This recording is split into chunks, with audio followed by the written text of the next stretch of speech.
Let's go back to the start here, and the getaway for Victor. In the white and green Campos through the middle, and then, I don't know, Martin's on the right-hand side, Boschon coming through the middle, that's Fittipaldi out to our left. He halted 50-50 down the middle of the exit curb, and then out of the race as a result of that contact. Wreck the car, contact, and race ending for both drivers in your picture.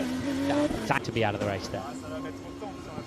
So the Dams team down there, the French team. Probably only one element of that suspension broken, so they're good. That is unusual in Formula 2. You don't have the same facility to control alt delete, usually. Distance to refire the car, you're not allowed to continue. So I suspect Hauger's massively and continued on with the race. So Hauger circulating, race control, and then contact with the man that's part of that Red Bull Academy directly behind, and Carlin having taken their first win yesterday of the season. Several stings in the tail, I have absolutely no doubt. Behrman looks to have the grip underneath him though. Didn't make it round to the starting grid, was supposed to be starting right across from his teammate. They came out of the sport race pit lane, they climbed the hill, that spits you out onto the Kemmels. Don't change the order of the grid, so everyone formed up exactly in the slots that they were meant to, but coming in to the summer break. That's what he was looking for, but does he go all in to try and take her? Obviously the points differential moves greater as you move towards the front of the field. So for Théo Pourchaire, Formula 3, and so as a result, Théo Pourchaire I think is likely to go for it. Hauger.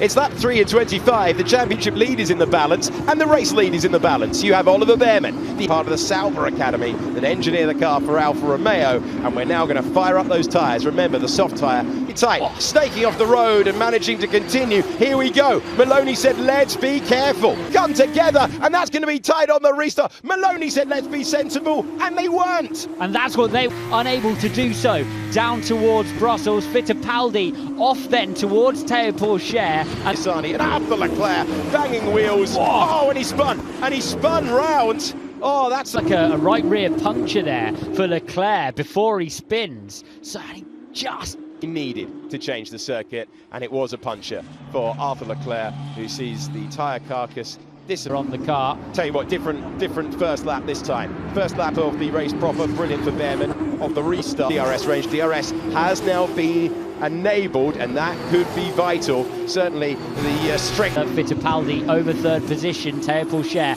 having a go at Oliver Behrman, knows it's a matter of soft tyre as far as they can through it, I would expect, because the track is so green, because the conditions are. And he's changing the tyres because he's got to, but that is before the big car is what you're watching. Back to the front of the field, and this is the gap then starting to form back to Fittipaldi. Really could have grained up quite quickly, that soft tyre. So a couple of laps behind the safety car will not have hurt. Behrman, respect that, is because he was restarted by the marshals, and as we expected, they have flicked through the rule book. Huge moment of oversteer, huge moment of rear locking for Oliver Behrman as the intensity this year, and almost like what happened to Fred Vest even before the line there for Oliver Behrman and Théo. Second tier for a long time. The regulations specifically forbid that action, both at the start. Over the last 20 years of single-seaters, but for the long time now. Enzo Fittipaldi, who's just set the fastest lap for about a couple of seconds. His teammate, and I imagine into the DRS we go. This looks a good run for Théo Pourchaire. His two nearest rivals in the... He just doesn't quite have the confidence, does he, to go in 10, 20 metres later than Behrman. As we descend down the hill, and there's the second part of tour, we head to the chicane. Here's Pourchaire. I mean, he's looking at it's the moment where you've got to know the guy you're racing as well, in the mirrors of Behrman, and trust that he's going to make a mistake,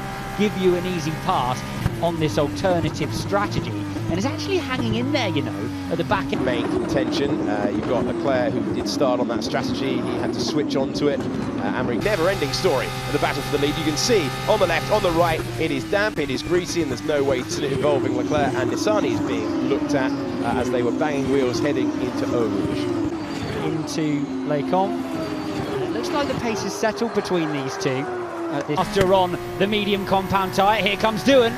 So Doohan has been lining this one up for a while. Across the difficult wet patch in the middle of Piff Paff. That then being the performance crossover perhaps for Tricky. He did really well to hang on to it and believe that he wasn't going to find a wild Hadjar on the outside.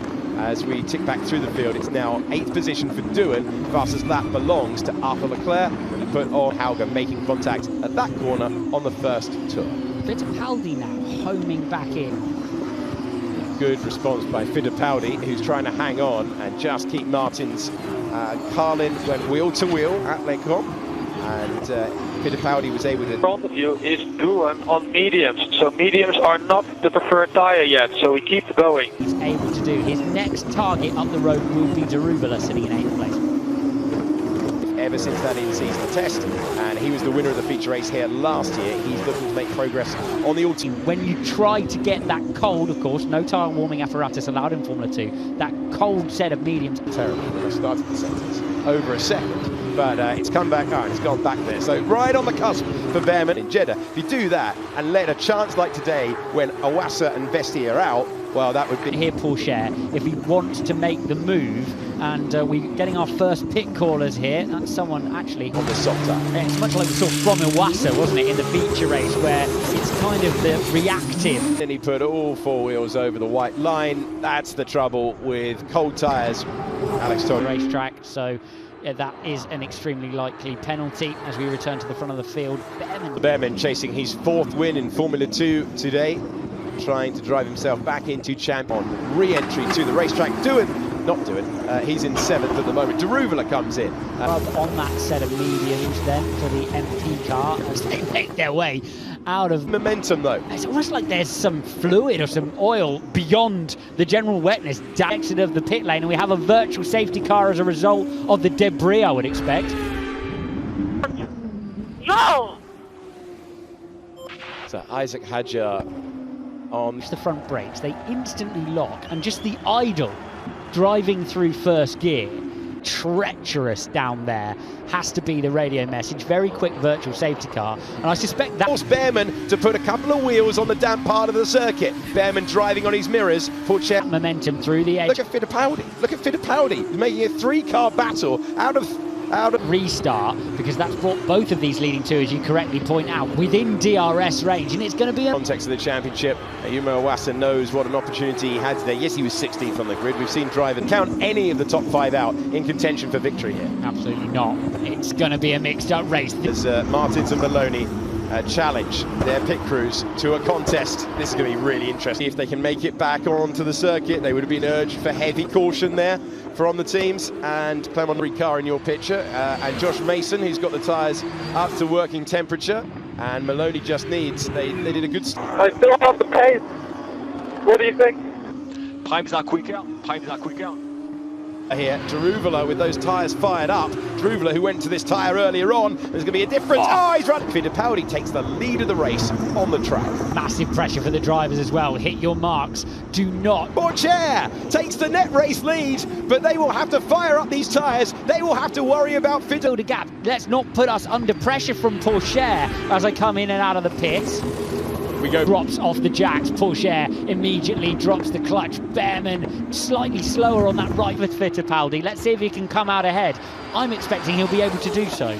Be fascinating. Yesterday, now finds himself in contention for a double at Spa-Francorchamps. Into the pits he comes. This is a massive stop for Rodin, Carlin, and they can't. Teo Pourchaire goes through to take the net race lead. It's second on the road at the moment. Behrman will get him as well. Cold longer will come back to Fittipaldi, and Maloney is looking to retake that place. That'll drop Martins a long way down the order.